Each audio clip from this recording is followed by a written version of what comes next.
On our backs, we carry the banner of civil rights and equality, but others get a pass on who benefits from our work. Particular African American struggle is a culture had to be created after arriving to belong to anything because the deliberateness of disconnection. So everybody will always be affected by those struggles in this country. It's no two stories. This is the American story. It's the muted section of it that doesn't get openly discussed. Even so much so, white folk benefit from the struggle periodically.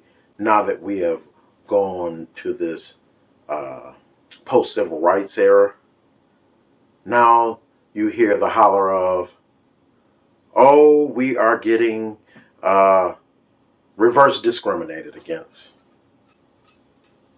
This is that voice that you heard during Trump's run. The plight of the downtrodden white man, white woman, and white child. There's a writer. He came from the Midwest. He lived in poverty. He tells this story of a blue-collar guy, but he makes it to an Ivy League. You know, we have in our country the Horatio Alger's myth that you can go from rags to riches, but only a handful of us can make that run. The opportunities are unlimited and boundless here. Hitching yourself onto one of those opportunities may not be as easy to do. And one of those barriers is the set of skin you're in.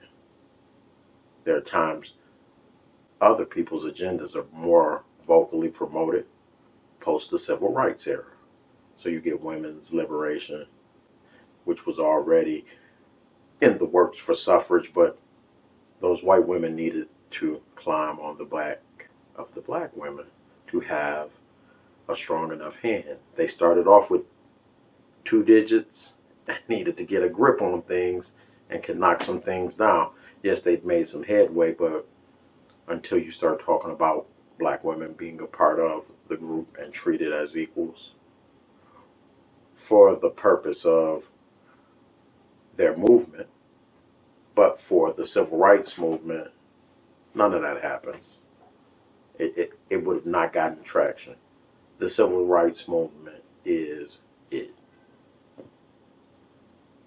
Everything is hinged upon black, white, and other in this country.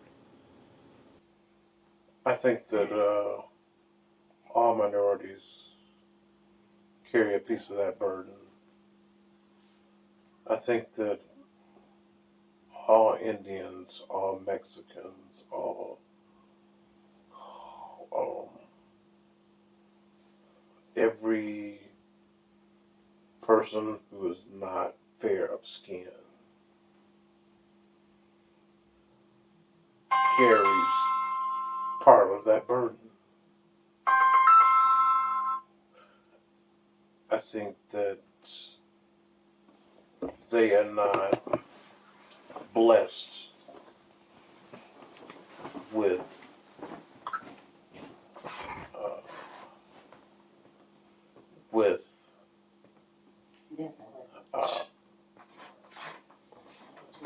our time, with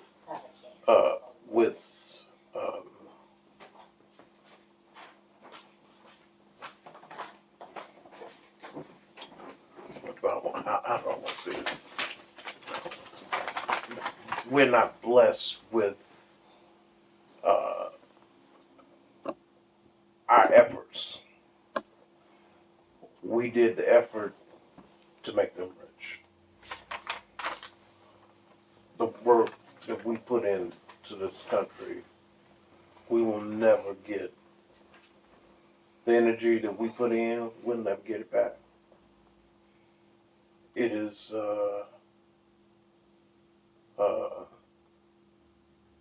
it shows, the capital all these Ivy League schools. Out there on the West Coast, they talk about Stanford, and all those beautiful California colleges. All of them built on the backs of people who are indigenous people. They talk about how you notice that we changed Columbus Day from Columbus Day to Indigenous Day. All these holidays are being corrected. Why? Because they were wrong. They were intentionally represented in the wrong manner. They've taken down all these statues of all these evil white men. Why? Because they represented something about them that was evil. And at some point, when you shine a little light on it, the truth will come out. And we got museums and history and places that show the ugliness of all the atrocities that all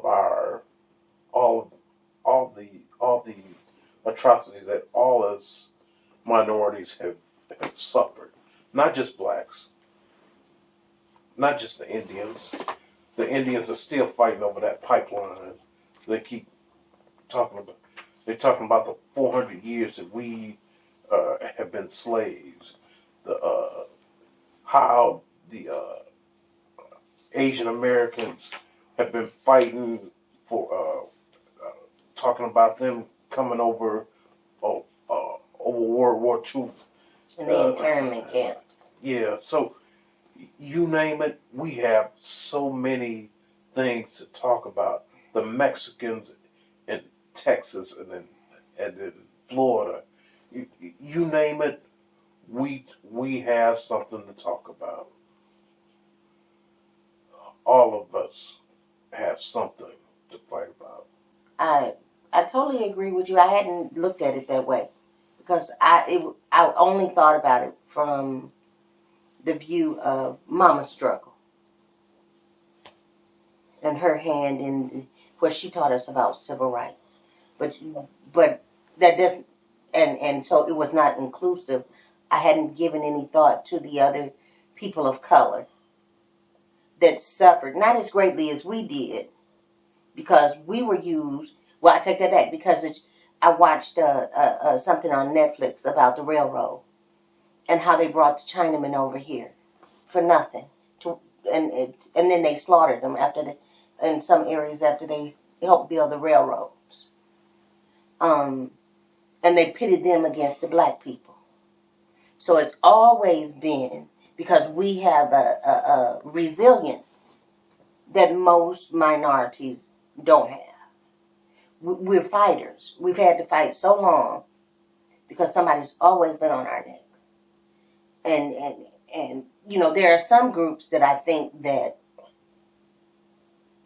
they give credit. That there's a group that always tries to make their struggle that of a black person's struggle and the civil rights struggle. But their struggle is not the same. We didn't get to choose. We didn't get to choose what we look like. We didn't get to choose that we came here. I applaud the indigenous people who embraced the white man who came here and tried to welcome him here and be kind. And be kind, and for their kindness, they took advantage of them. Absolutely. I'm like, wow, how can you do that to people who are trying to stole their land, who are trying to treat you decent, try to help you.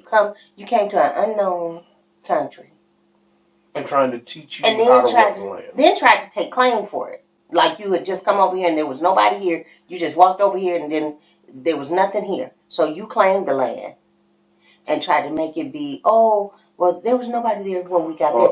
And then you come. Or you working the land, and they didn't know how to work their own land. Are you kidding me? They had survived all get out those of here. years Get out of here. with working the land and the animals, and the animals were free. They didn't, all except the ones they killed for food. But there's the greatest thing for me is when Caucasian people, anything they cannot control, they destroy. And it doesn't matter what color you are. As far as they're concerned, if they can't control you, then they destroy you.